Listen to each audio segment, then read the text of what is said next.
از ماشین‌های عادی تا دکدن در ارگی تی جی. ارگی تی جی سامانه‌ای که دست به کار است. خانم سوزان، تا اجازت ندهیم از جایتان نخیزید. با دکتر جناب صمد صحبت کردیم و آید شما معلومات گرفته با مسئولیت همدیگر راه پیش گرفتیم. اما شما این طور رفتار کنید سلامتیتان بد خواهد شد. التماس ما را به حالت ناگوار نگذارید. جناب دکتر خواطر نشوید. من بعد از جایگاهش نمیخیزند. همین طور نی مادر جان؟ وعده میدهید؟ وعده میدهم. اگر خواهید به خاطر شما تا آخر عمرم در اینجا میستم. 150 با 110. فشارتان بلند است. خانم همشیره برای پس کردن فشار دارو دهید. خوب شده، از زود میدهم.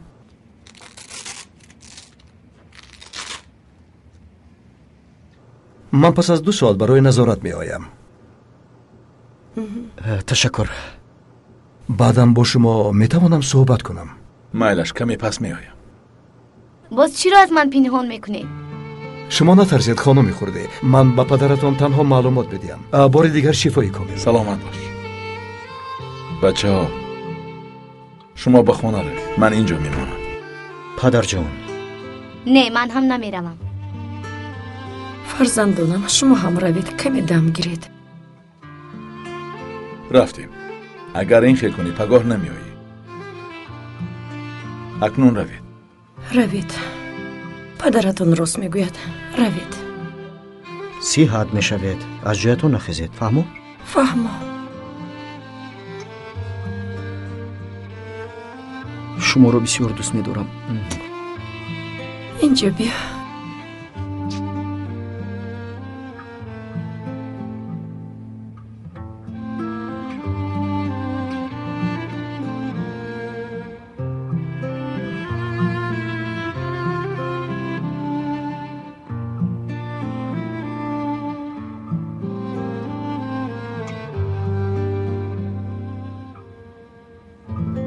سوزان زنده است.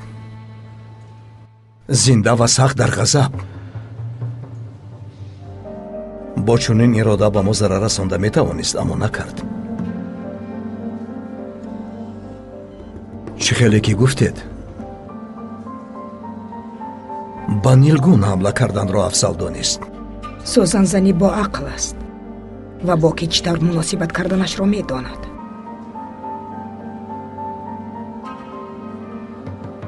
خواب کردنش را انتظار شویم، بعد خبر می گیریم. وقتی که باوری کامل پیدا کردیم بعد می رویم.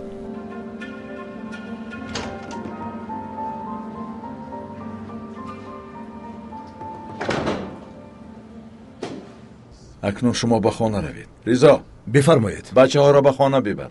با کدام خانه؟ با کدام خانه شود ریزا؟ به خانه خودشان ببر. فرزندان من باید در نزد من باشند. جناب مرد، ماشینی که خواهش کرده. ماشین سیاه در نزد بینو 3338. تشکر زیاد. من برای شما خواهش کرده بودم.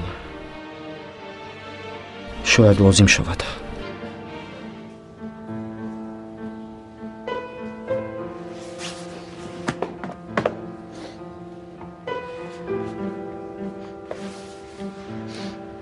بروید.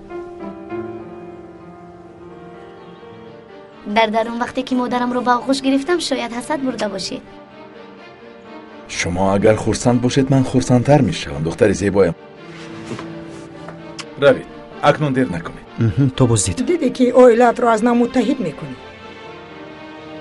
اگر آن زن نباشد تو راحت میکنی. مین بعد حیات بین نیلگون برایم حیات نیست مادر. این را بفهمید.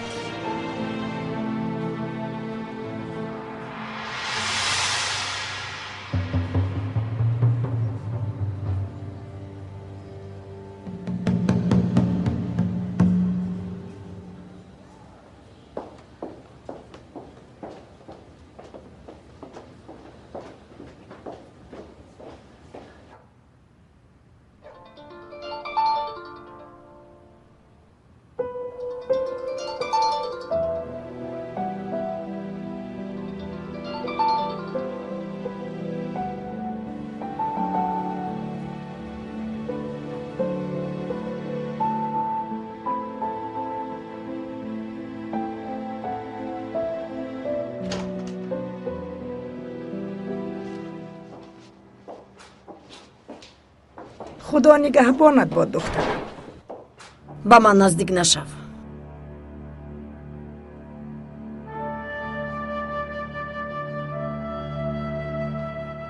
در پیش چشمانم با آدمان چیکارهای کردید؟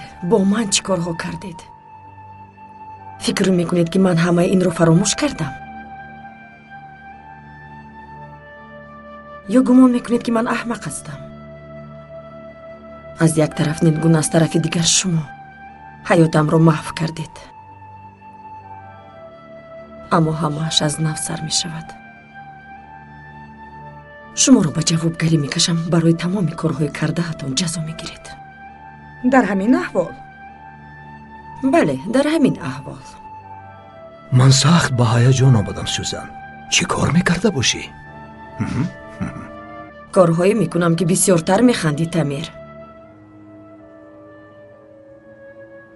مثلا به نزد پلیس میروم و تمام کارهای کرده هاتون رو میگویم. این برای یک عمر حبس شدنتون کفایه است. مرا گوش کن سوزن.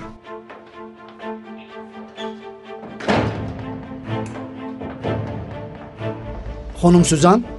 منم. شفای کامل. سلامت باشید. اوید به این حادثه از شما باید بیانات گیرم. قانون طلب میکند.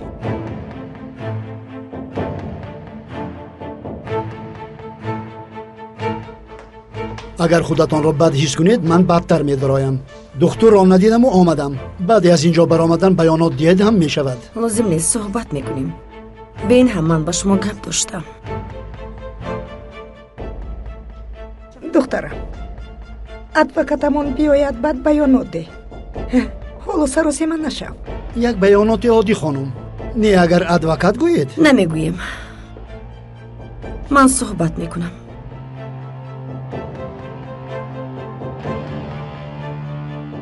گپی جنابی پلیس رو شنیدید؟ ما باید صحبت کنیم. اگر براید ما با صحبت شروع میکنیم.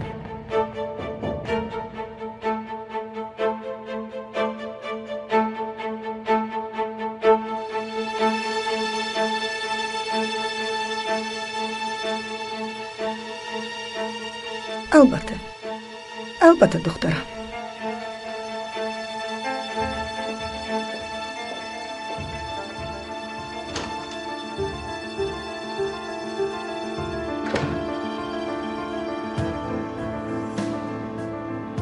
بیاناتی گرفته ای پلیس رو حل کرده می توانیم.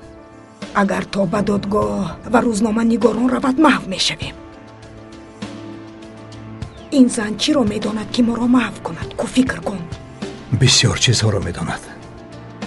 از حد بسیار چیزها را می داند. چیزهایی که در شرکت شد. و باز حادثه جناب احمد هم هست. کارهای شما به کمال و کوشش های من برای نیست کردن او. چیزهایی که از عهده‌اش برآمده نتوانستی. فکر کن که چیکار کرده میتوانی. فکر کن. فکری چی را کنم؟ من ناعهده برایم. کمی شما فکر کنید. شخصی رو پیدا کن که ما را نجات دهد.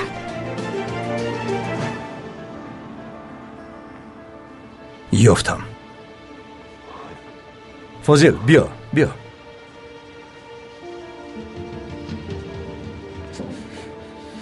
یزنم در همین جاست. اگر مرا با شما بیند من تمام میشوم. تمام نمیشوی فاضل، تمام نمیشوی. تو خواطر نشو. من به این اصل راه نمیدهم. اینجا چی گپ است؟